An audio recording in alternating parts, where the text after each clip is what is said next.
They tried to kill a war dog to bury the truth, but the Navy SEAL who loved him refused to let Shadow die in silence.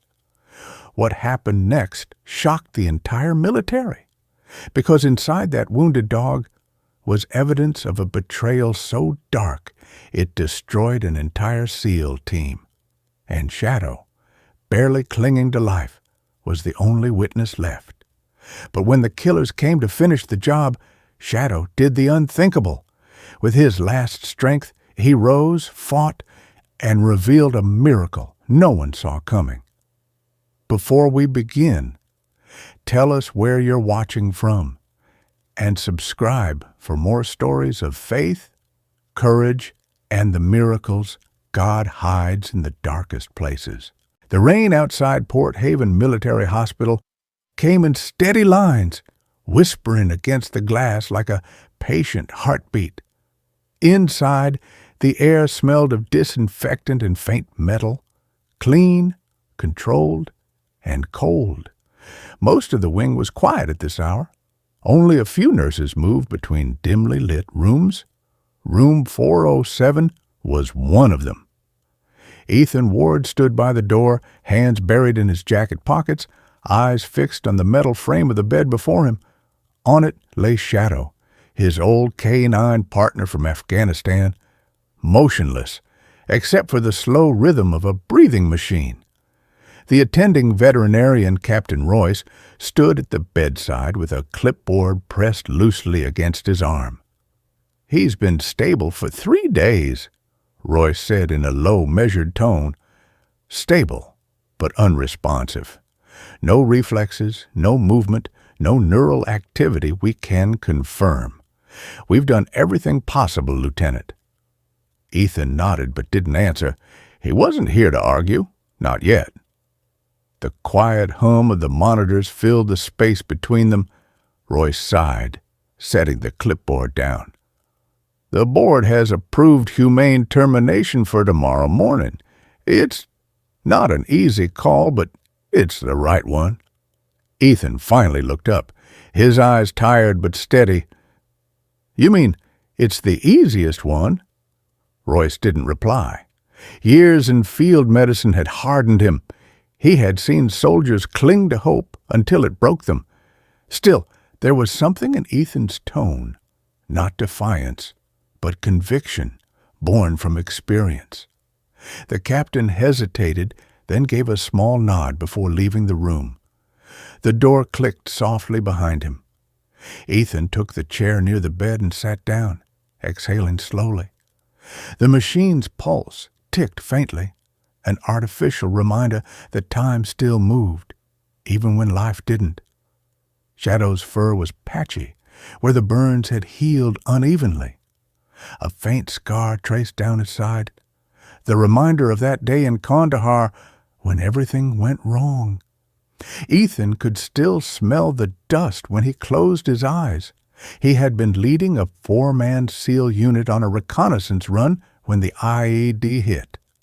The explosion tore the desert apart. He remembered waking up to ringing ears, blurred vision, and Shadow dragging him by the vest strap, refusing to stop despite shrapnel lodged in his flank. Every muscle in the dog's body had screamed defiance that day. They had both survived, but half their team hadn't, and something inside Ethan hadn't healed since. Now, months later, the same dog lay here, a silent casualty of a war that refused to end even on home soil. He reached out, resting his hand gently on Shadow's head. "You did your part," he murmured. "You brought me home. I should have done better for you." No reaction, just the faint mechanical breath. The room was so still that Ethan could hear his own heart beat. He leaned back and stared at the ceiling tiles where shadows from the rain streaked across like fading memories. When the nurse, Sergeant Hall, stepped in to check vitals, she gave Ethan a sympathetic look. She didn't say anything. Everyone on the staff knew the story. The SEAL who refused to leave the recovery wing. The one still talking to a dog that couldn't hear him. But none of them had been there on that ridge, watching loyalty take a bullet meant for them. Hall adjusted the IV, scribbled a note on the clipboard, and left. Ethan stayed. He wasn't sure how long he sat there, tracing lines in his mind between the past and the present.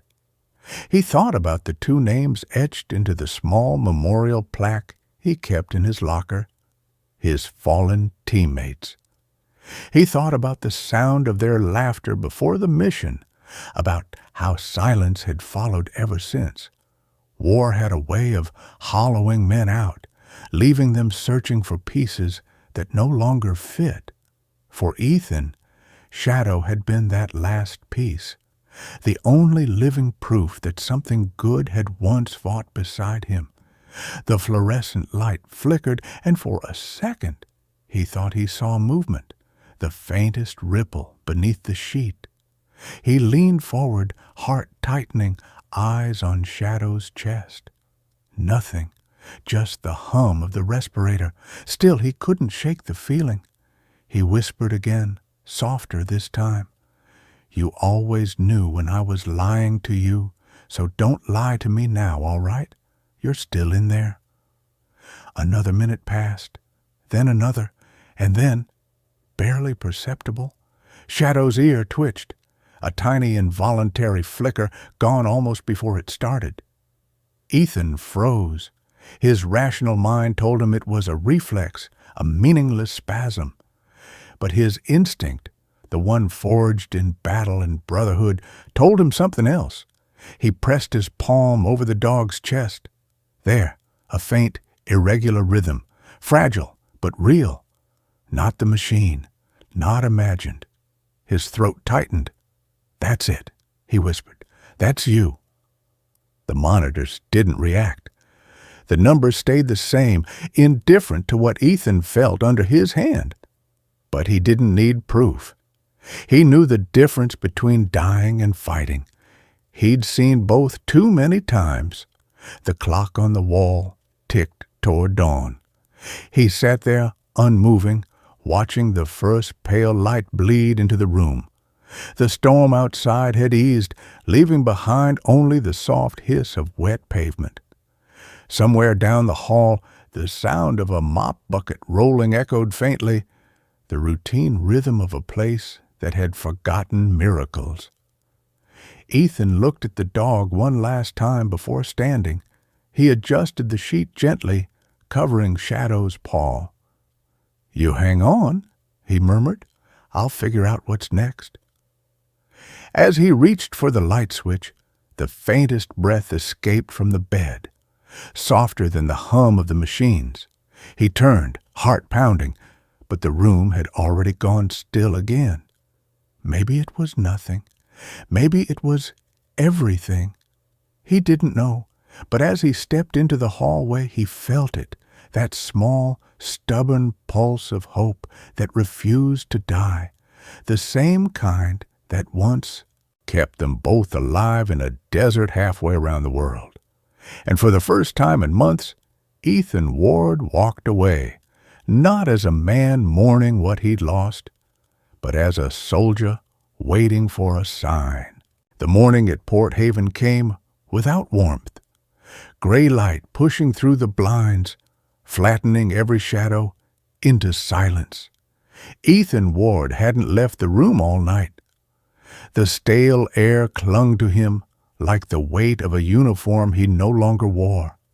In the corner, the machine that kept Shadow breathing hummed softly, indifferent to hope or despair. Captain Royce came in briefly to check on them. No change, he said, flipping through the medical chart. His tone was calm, too calm, as if detachment could make compassion easier to swallow. If there's no improvement by evening, we'll have to make a call. He didn't linger for questions. He knew none would come. The door closed with the quiet finality of a verdict. Ethan exhaled, slow and shallow. He had been in rooms like this before, Not hospitals, but outposts in the middle of nowhere, where men waited for news that never came. The same sound of air filters, the same antiseptic smell pretending to cover the scent of fear. Only this time, the one lying motionless on the bed wasn't another soldier. It was the only one who had ever pulled him out of the dirt when the world was burning. He leaned forward, elbows resting on his knees. "You still hear me, don't you?" His voice was quiet, more confession than question. "You always did." A soft knock interrupted his thought. The nurse from the night before, Corporal Jensen, entered carrying a tray. She had that practiced gentleness of people who had seen too many last goodbyes. "You haven't eaten," she said, setting the tray down. "You should keep your strength up." Ethan shook his head. "He needs it more than I do." She gave a small knowing smile but didn't push further. Instead, she adjusted the IV line and murmured, "My husband was Army.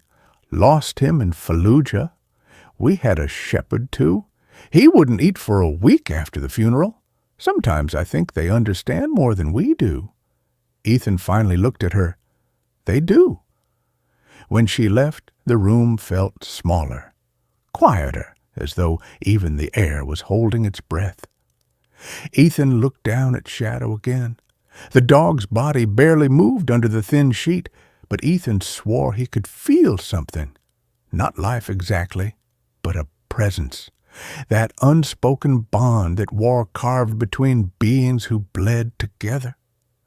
He rubbed his temples, trying to push away the images that came without mercy. The explosion, the heat, the sand whipping through the air. He could still hear the deafening silence that followed the blast, the ringing in his ears, the faint sound of Shadow's bark fading into the smoke. He had crawled through dust, half blind, lungs burning, and when he couldn't move any more, he felt teeth tugging at his vest, dragging him back toward life. He'd called Shadow's name that day until his voice broke, until the air filled with the sound of rotors and rescue shouts. Then everything went black. When he woke up in the medevac, Shadow wasn't there. They told him the dog had been recovered later, injured beyond repair. Non-responsive, the report said. That word had haunted him ever since. Ethan stood and walked to the small window. Outside, the rain had slowed to a mist, the kind that blurred the edges of everything it touched. Beyond the hospital fence lay the docks, gray cranes, rusted rails, and the thin outline of the bay. Life went on, as if war were just a rumor. He wondered if anyone passing by even knew that a war hero lay dying behind those walls, unrecognized because he walked on 4 legs instead of 2. He turned back to the bed. "You remember Kandahar," he said quietly. "You smelled the mine before any of us did. You barked twice. That was the signal. But I didn't stop. You tried to pull me back, and I told you to move." His voice faltered. "You saved me anyway, and I never said thank you." The words hung in the air, heavy and raw. Somewhere deep inside, something cracked, not loud, but sharp enough for him to feel. Guilt was an old companion, but this was different. This was unfinished duty. A few hours later, Royce returned with 2 other staff members. "Lieutenant," he began carefully, "the review is scheduled for 1800. I suggest you take some rest before then." Ethan didn't turn around. "You're going to put him down." Royce paused. "We're going to release him from suffering." Ethan looked up then, his voice low and steady. "That's not your call to make." For a moment, the captain looked like he might argue, but something in Ethan's expression stopped him. He nodded once and left without another word. When the door shut again, Ethan sat back down beside the bed. He opened his field notebook, its edges torn, pages weathered from sand and time. Near the back was a note written by his old commander, Lieutenant Commander Brooks, the man who'd trained both him and Shadow. A good handler listens twice, once to the mission, once to his dog. The second one saves lives. Brooks had died in the same blast. Ethan traced the words with his thumb, staring at the ink until it blurred. "I should have listened," he whispered. Outside, the sky had darkened. The fluorescent light above him buzzed faintly, flickering once before steadying again. The silence pressed in tight. He could hear every click of the machines, every slow inhale of oxygen, and under all that, a sound so faint he thought he imagined it, a shift in rhythm. He leaned closer, heart thudding. Shadow's ear moved just slightly. It wasn't much, barely a tremor, but it was enough. Ethan's breath caught. "There you are," he murmured, "still fighting." He checked the monitor. Nothing had changed. The numbers stayed steady, uninterested in miracles. The small movement had stirred something else in him. A memory, a suspicion, something about the explosion. The mission report had never made sense. The coordinates, the timing, the missing drone footage. Command had sealed the file too fast, too neatly. Ethan's eyes drifted toward the steel case at the foot of the bed.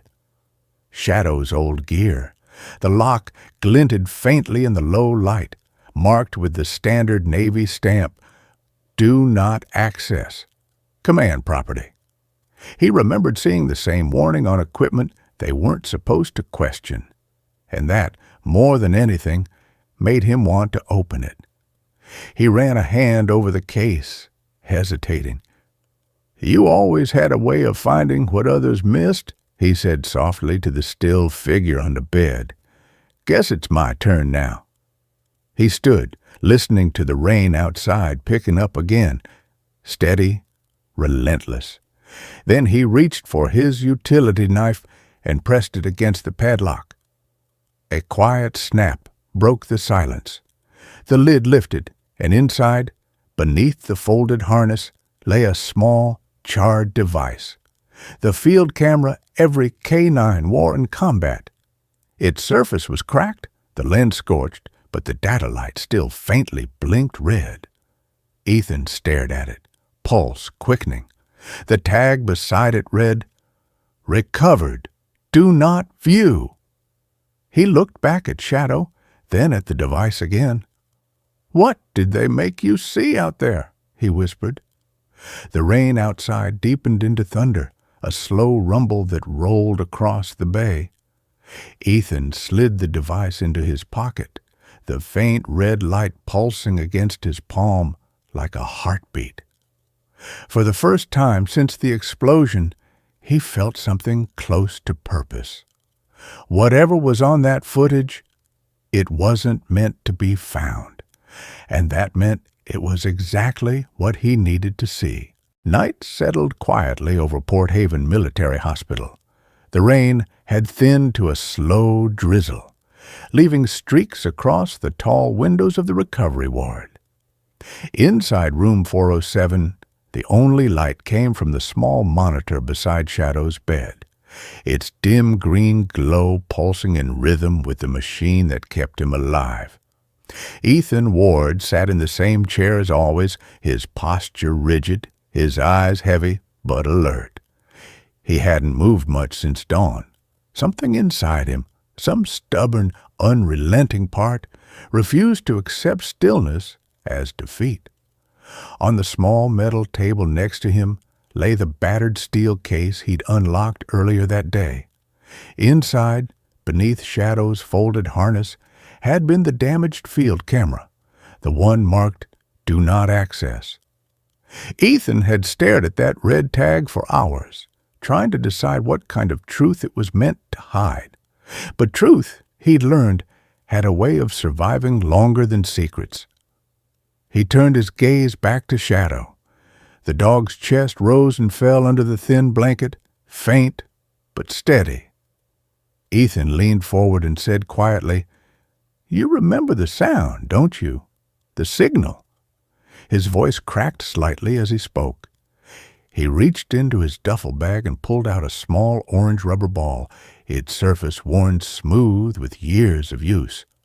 One end was chipped, showing the tiny sound chip embedded inside, a training device from their old days at the SEAL base. He turned it over in his palm. The ball had been used in dozens of missions, designed to emit short-coded tones. Beep, beep. That signaled stealth commands. Move, stop, stay. Shadow had learned every tone by heart. It wasn't just a tool. It was their shared language when words could get them killed. Ethan squeezed the ball gently. The faint electronic sound broke the silence. Beep, beep. Soft but distinct. He watched closely. For a long moment, nothing happened. Then, slowly, Shadow's ear twitched. Once, then again, sharper. This time, Ethan froze. His breath caught as he leaned closer. "That's it. You hear me, don't you?" The dog didn't move further, but Ethan saw the faintest shift in breathing. It wasn't reflex. It was rhythm, the way his chest rose in sync with the sound. Ethan's pulse quickened. He tried again, another squeeze. Beep, beep. Shadow's paw jerked ever so slightly. Ethan swallowed hard, heart pounding. "Come on, partner. That's your cue." The monitor flickered for a split second. Nothing drastic, just a small deviation in the line. Ethan didn't need confirmation from a machine. He knew what he felt. This wasn't random. It was memory. He picked up his field notebook, the same one he'd written in since Afghanistan, and scribbled quickly on a blank page. 23:45. Shadow reacted to training tone. Ear twitch, paw movement, heart rate up 2 points. He paused, staring at the words. His handwriting was shaky, but alive. For the first time in months, so was his purpose. Ethan stayed that way for an hour, testing, observing, recording. Sometimes there was a twitch, sometimes nothing at all, but each reaction was enough to build a pattern, and patterns meant life. By the time the hospital corridors grew quiet for the night, Ethan had a full page of notes. He stood, stretching his stiff limbs, and looked at the orange ball again. "Guess it still works," he whispered. He smiled faintly, the first real smile since the desert. The door opened softly behind him. Dr. Eleanor Ellis, a senior neurologist and specialist in animal rehabilitation, stepped inside. She was known around the base for her calm manner and sharp intuition. Ethan had requested her help earlier through internal channels, unsure if she'd come. She nodded politely before speaking. "Lieutenant Ward, you asked for an independent review?" Ethan handed her the notebook without a word.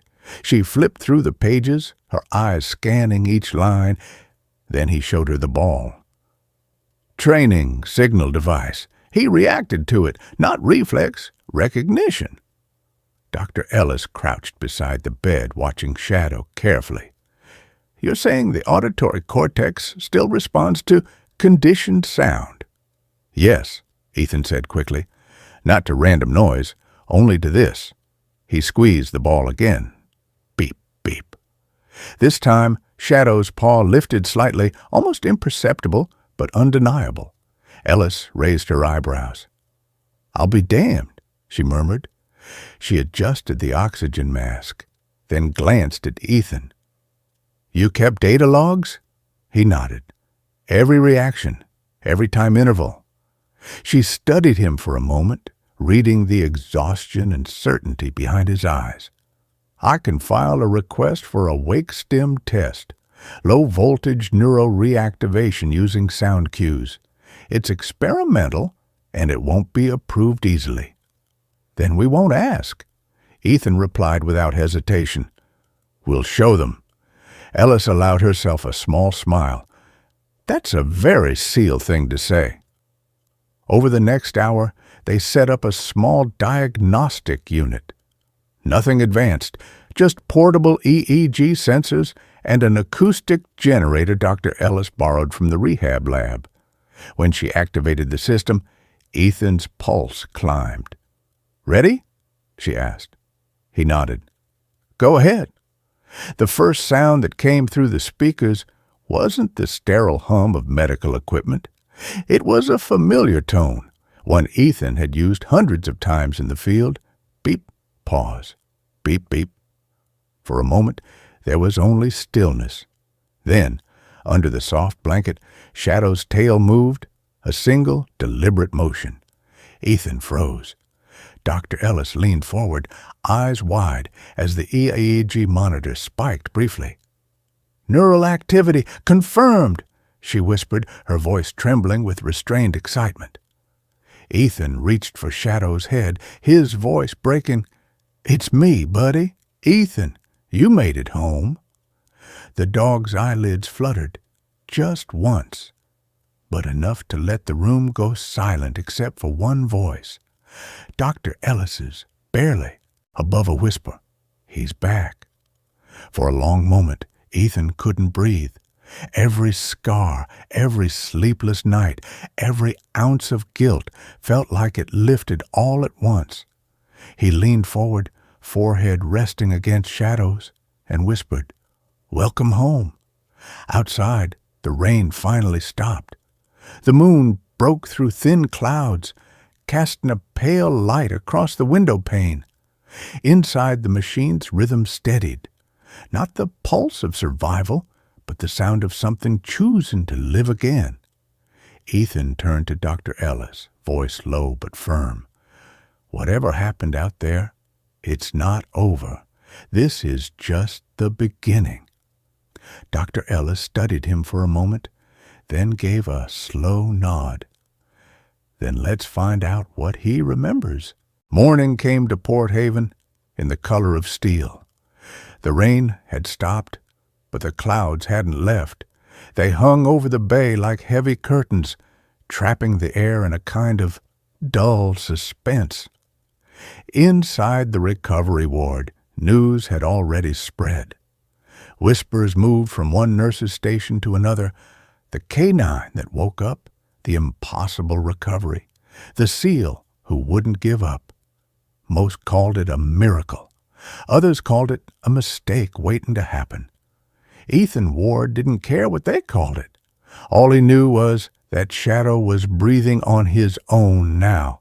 The ventilator turned off for the first time in weeks. The dog still couldn't stand, but his eyes, those familiar amber-gray eyes, followed Ethan's every movement.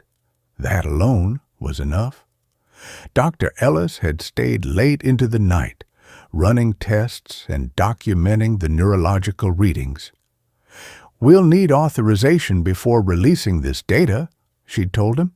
"If Command gets wind of an unsanctioned experiment, they'll shut us down before they even look at the results." Ethan had nodded, though his mind was already somewhere else, on the field camera he'd hidden in his bag, the one marked "Do Not View." By noon, the hospital felt busier than usual. Men in uniform who didn't belong to the medical staff began to appear in the halls. Their insignia too vague, their questions too polite. Ethan noticed. So did Ellis. "They're not here for the dog," she said quietly, glancing toward the corridor where two men in plain clothes stood talking to Captain Royce. "They're here for what the dog saw." Ethan didn't respond. He simply placed a hand on Shadow's head and felt the dog's slow, steady breath under his palm. "Then we'll make sure they don't get him." That afternoon, while the nurses ran routine vitals, Ethan slipped out with his duffel bag and the sealed drive he'd extracted from the damaged camera. He found a quiet corner in the storage wing, a place that smelled of dust and old metal, and powered up an unused laptop. The screen flickered to life, lines of encrypted data spilling across it. The files were partially corrupted, but one folder had survived. It was time-stamped the night of the Kandahar explosion. He clicked play. The footage was shaky, distorted by heat and movement. The first minute showed a desert ridge under red moonlight. Ethan heard his own voice, distant, tense, issuing commands. Then came the chaos, shouting, static, a blinding flash. Through the noise, a figure appeared on the left side of the frame. An American officer, his uniform partly obscured by sand, speaking urgently into a radio. The audio was muffled, but Ethan caught fragments of language that didn't belong. Arabic, clear and deliberate. The feed cut to black. Ethan stared at the frozen screen, heart pounding. He didn't need to see the rest. He knew that voice. Colonel Marcus Hale, his former superior. The same man who had filed the mission report, labeling Shadow as non-functional and ordering immediate disposal. He leaned back, trying to steady his breathing. "You were there," he whispered. "You saw it all." At that exact moment, Shadow let out a low, broken sound. Not a bark, but something between a growl and a memory. His ears twitched, eyes flicking toward the door as if sensing danger, before Ethan did. The handle turned. A man in a white coat stepped inside, his ID badge hanging backward, the name obscured. "Lieutenant Ward?" His voice was neutral, but his eyes were wrong. Too calm, too focused. "I'm here to collect samples from the K-9 for further testing." Ethan studied him, noting the way the man's gloved hand hovered near his pocket. "I wasn't told about any new procedures." "Orders from command," the man said quickly. "You can check with Captain Royce." Ethan's instincts screamed before his mind could process. He stepped slightly in front of Shadow. "Funny," he said evenly. "Royce was reassigned this morning. I just spoke to him." The man hesitated. It was only a second, but enough. Ethan saw the faint bulge of a syringe in his sleeve pocket, the kind used for chemical euthanasia. He moved fast, grabbing the man's wrist and slamming it against the wall. The syringe clattered to the floor, rolling under the bed. "You want to tell me what that's for?" Ethan growled. The man didn't answer. Instead, he twisted free, shoving Ethan back before darting toward the door. Ethan lunged, catching the edge of his lab coat, but the man tore free and vanished into the corridor. By the time Ethan gave chase, the hallway was empty. The only trace left behind was the syringe, half filled with a cloudy liquid, no label, no markings. Dr. Ellis found him minutes later, still gripping the syringe like evidence from a crime scene. "What happened?" she asked. "Someone tried to kill him," Ethan said flatly, "and it wasn't for mercy." Ellis's face hardened. "Then whatever you found on that camera, it's bigger than I thought." They hid the device and the syringe in her office safe. That night, she made encrypted copies of the data and sent them through a secure military relay to an old colleague, Claire Matthews, a defense attorney known for exposing corruption inside the armed forces. When the transmission finished, Ellis turned to Ethan. "You need to leave this hospital. If they sent someone once, they'll send more, and next time they won't come with a syringe." Ethan looked at Shadow, who lay resting but alert now, eyes tracking every sound. "I'm not leaving him." "Then take him with you," Ellis said. "You have 2 hours before the morning shift arrives. I'll cover your exit." Ethan hesitated only a moment. Then he reached for Shadow's harness. the same one they'd worn into battle. "You up for one more mission, partner?" he whispered. The dog blinked once, slow and deliberate, as if answering. Ellis handed him a folded paper, a map of old Navy installations scattered through Virginia. "There's a training site in the Blue Ridge Forest. Decommissioned, but still structurally sound. No one will think to look there." Ethan slung the duffel over his shoulder, slid the data drive into his pocket, and gently lifted Shadow into his arms. The hallway lights flickered as he passed, one after another, until only darkness followed him. Outside, the night air was cold and thick with the smell of rain. Ethan moved quickly across the lot toward the service exit, his boots silent on the wet pavement. In the distance, the faint hum of an engine echoed, too steady, too close. He paused, glancing toward the road. Two black SUVs idled at the far gate, their headlights off. "They're already here," he murmured. Shadow's head lifted weakly against his chest. Ethan exhaled, steadying himself. "Don't worry, boy. We've been in worse." He slipped into the darkness beyond the fence line, the faint light of the city fading behind him. Somewhere deep in the woods ahead, a hidden place waited, the kind of silence only soldiers remembered. And behind that silence, the truth he was never meant to find. The road through the Virginia forest was swallowed in fog. It wasn't the thick, suffocating kind Ethan had known in Kandahar's smoke-filled valleys, but it carried the same silence, the kind that made every step sound like it might matter. He walked steadily, his boots damp with dew, carrying Shadow in his arms. The dog's breathing was shallow but steady, his head resting against Ethan's shoulder, as if he still remembered the rhythm of patrol. By dawn, they reached the old training compound, a cluster of concrete barracks half buried in moss and ivy. The paint on the walls had peeled to gray, and a rusted sign near the gate still bore the faded letters, "Naval K-9 Unit, Fort Redwood." The base had been decommissioned years ago, abandoned when the SEAL program moved south, but Ethan knew its layout by memory. This had been where he and Shadow first trained together. Every corridor, every echoing hall carried the ghost of command shouted, boots striking concrete, and dogs barking in chorus. He set Shadow down on an old cot inside the operations room and knelt beside him. "You remember this place, huh?" he said softly. The dog blinked once, slow and heavy. Ethan smiled faintly. "Yeah, me too." He built a small fire in a rusted metal drum enough to warm the air.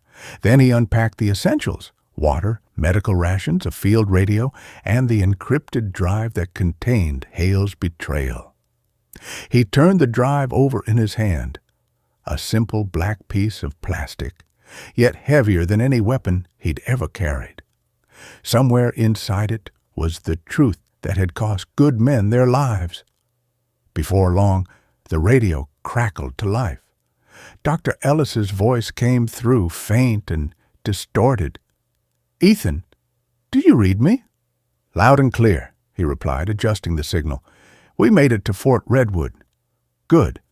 I've confirmed with Claire.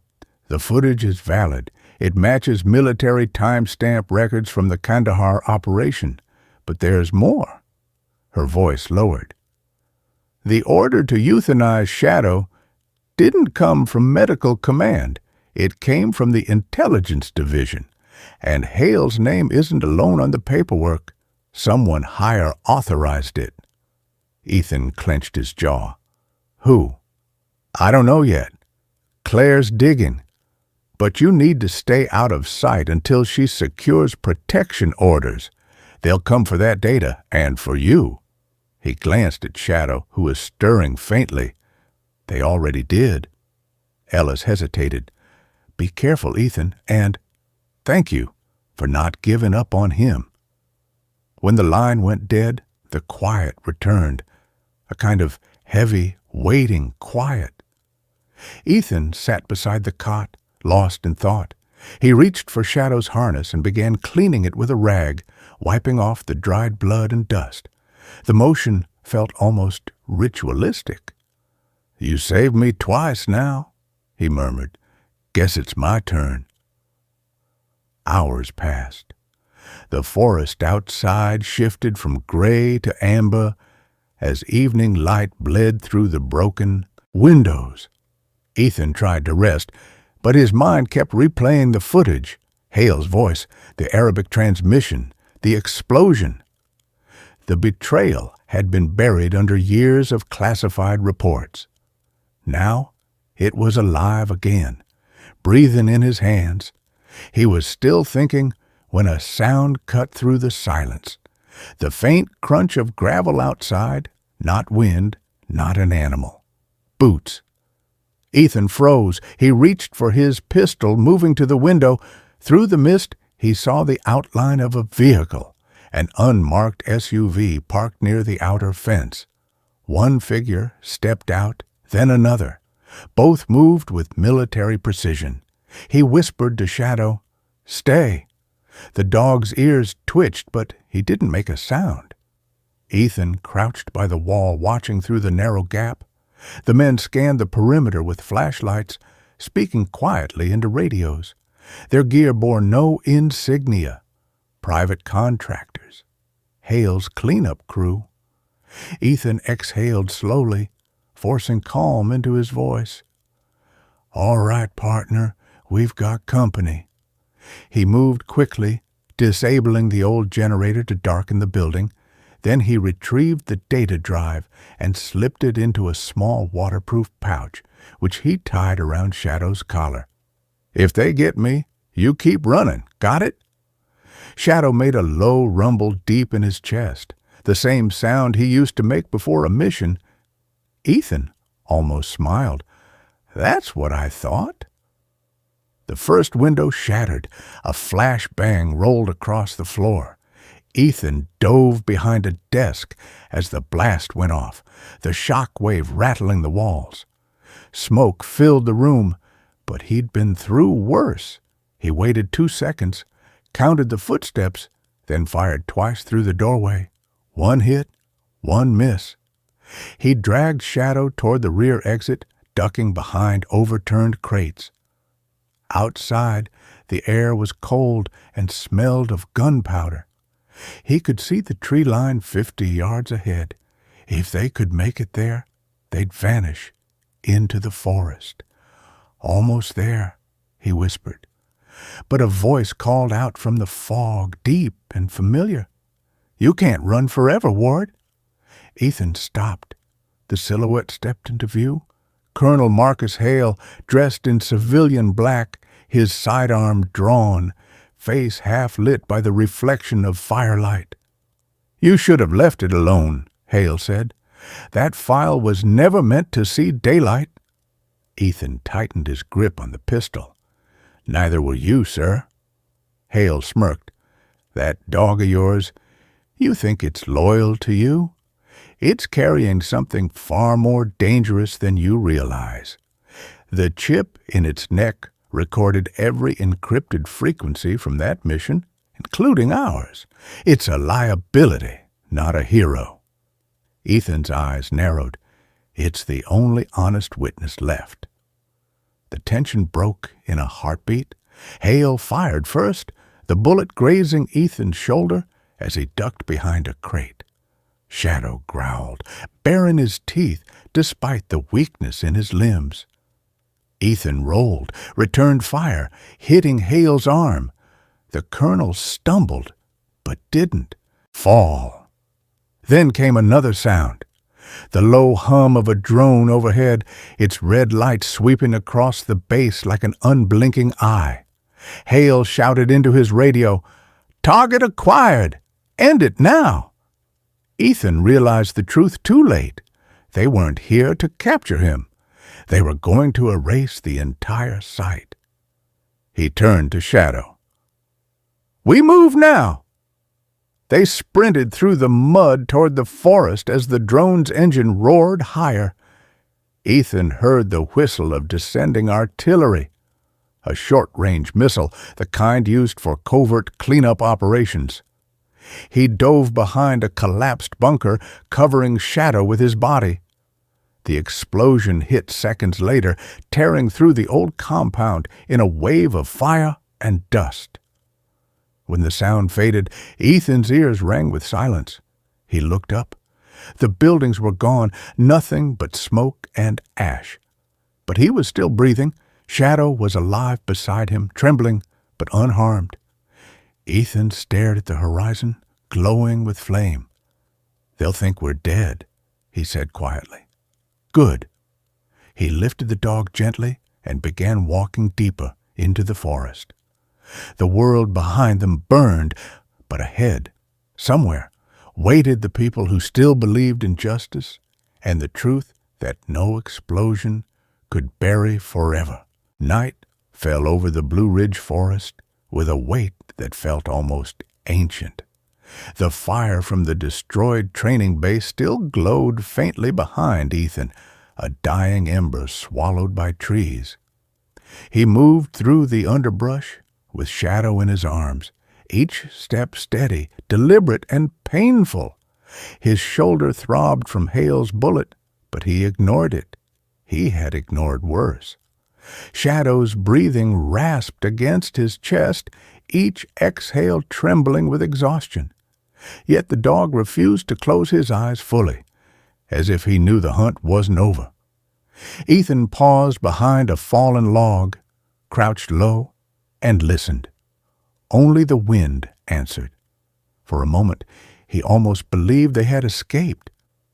Then he saw it, a brief glimmer of red light sweeping along the treetops. A drone. They had recalibrated fast, too fast. Ethan whispered, "Easy, boy, we're not done yet." Shadow's ear twitched, a small sign but enough to keep Ethan moving. He found a narrow ravine carved between boulders, a shelter that offered cover from the sky. They slipped inside just as the drone passed overhead. Ethan pressed his back against the cold stone, breathing hard. He checked Shadow's pulse, weak, irregular, but present. The dog's eyes, dim but fierce, met his. "You're still fighting," Ethan murmured, "just like you did in Kandahar." Shadow blinked once, and it hit Ethan like a memory thrown into the wind. Dusty roads, burning vehicles, the explosion that tore their unit apart. 2 men died that night. Shadow dragged Ethan out of the fire, even with shrapnel in his legs. That loyalty had never been repaid, until now. Another sound snapped him back. Engines. Multiple. Tires crushing gravel somewhere ahead. Ethan peered through the ravine's narrow opening. Dark shapes moved through the fog. At least 6 men in tactical gear. Hale wasn't taking chances. A voice cut through the cold air. "Fan out! They survived the blast!" Ethan recognized it instantly. Marcus Hale. The colonel walked with a slight limp. Ethan's bullet had hit deeper than expected, but his posture, rigid and venomous, showed his anger hadn't softened. Behind him were drones, ground sensors, and a dozen flashlights sweeping the forest. "This ends tonight," Hale growled. "Recover the dog. Terminate Ward." The words were spoken like a command he had given countless times before, but this time Ethan wasn't the soldier taking orders. He zipped the data drive pouch tighter against Shadow's collar. "If something happens," he whispered, "you run with this. You get it to Ellis, to Claire, to anyone who'll listen." Shadow nudged Ethan's hand, refusing the idea completely. Ethan gave a quiet, broken laugh. "Yeah, I knew you'd say that." The search team drew closer. Shadows flickered against the rocks. Boots crushed dead leaves. Hale's flashlight beam passed inches from their hiding place. Ethan tensed his muscles, preparing to move, and then an old sound echoed across the forest. Beep, beep. Ethan froze. Shadow's ears perked. The sound came from the broken orange training ball lying half buried near the base ruins. The blast must have triggered the audio chip. To a civilian, it was nothing. To Shadow, it was memory. To Hale's men, it was bait. They turned toward the sound instantly. Hale hissed, "He's nearby. Find them." Ethan had seconds. He lifted Shadow gently and whispered against his fur, "We end this now. Together." He broke from the ravine, sprinting left across the slope. Gunfire cracked behind him. Bullets tore through branches. He slid behind a tree, returned fire, hitting one of Hale's operatives in the leg. Another rushed forward. Ethan tackled him, disarmed him, and rolled away before the second volley hit. Shadow, though weakened, lunged at a third attacker, clamping down on the man's wrist. The attacker screamed, dropped his weapon, and Ethan put him down with a precise strike. The effort nearly drained Shadow. The dog staggered but refused to fall. Hale finally stepped into view. "You can't win, Ward." "You betrayed your own men," Ethan shot back. "You killed 2 of ours, and you tried to bury the only witness." Hale raised his pistol.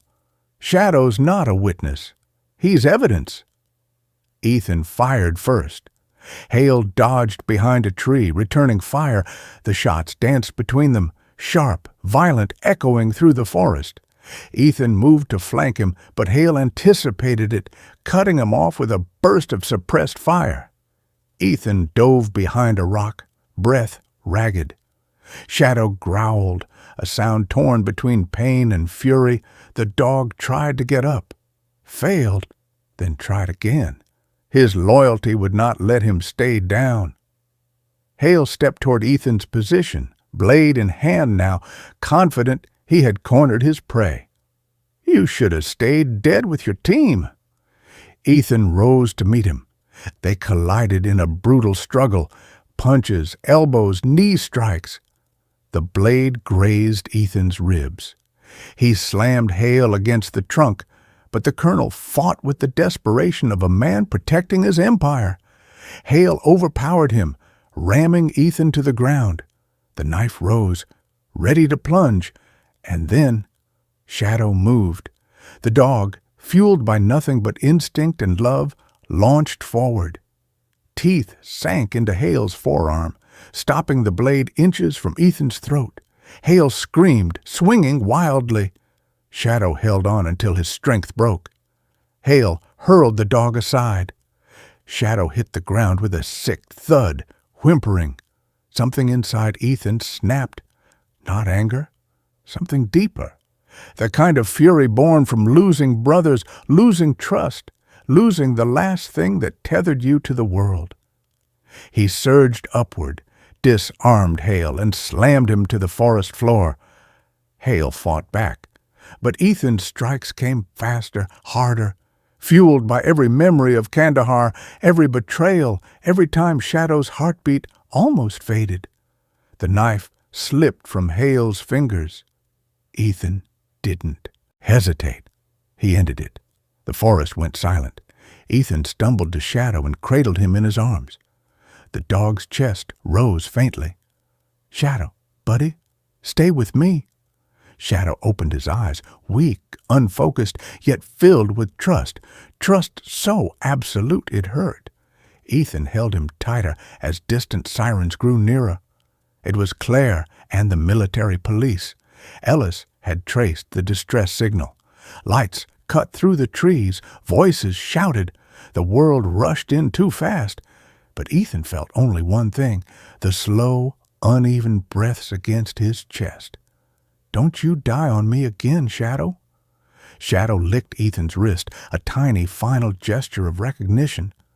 Then his eyes softened. His breathing eased, and the forest fell still.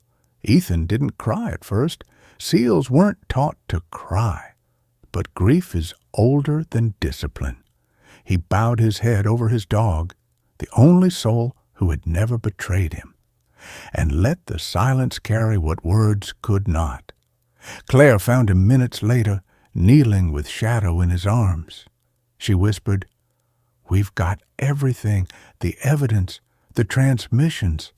Hale's network is finished." Ethan didn't look up. He pressed his forehead to Shadow's and breathed, "You did it, buddy. You told the truth." The last light of dawn cut through the forest canopy, touching the dog's fur like a soft goodbye. And somewhere in that quiet, beneath the hum of arriving vehicles and breaking news and military uproar, Ethan thought he heard it.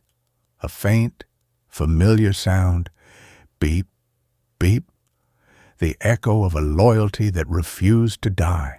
Shadow's journey teaches us a gentle truth. In this world, God's miracles rarely arrive with thunder or bright lights.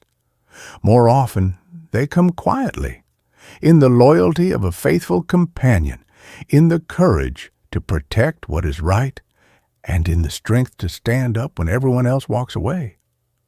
Ethan didn't save Shadow alone. His determination, his love, and his refusal to abandon a friend opened the door for God's grace to work through him. Sometimes the Lord sends help in forms we don't expect. A stranger's kindness, a memory that keeps us going, a dog who refuses to leave our side, and when life feels heavy, when the world seems unfair or too dark to understand, these quiet gifts remind us that we are never fighting alone. Shadow's final act of loyalty wasn't just bravery. It was a reminder that love is stronger than fear, and truth is stronger than any conspiracy meant to silence it. Even in the darkest forest, God places a light for those who keep walking. So hold tight to the people and the creatures who stand by you. Believe that every act of love is noticed, and trust that God works through the humble and the loyal more than we ever realize. If this story touched your heart, please share it with someone who needs a little hope today. Leave a comment, subscribe, and may God bless you and your family with peace, protection, and a faithful companion to walk beside you.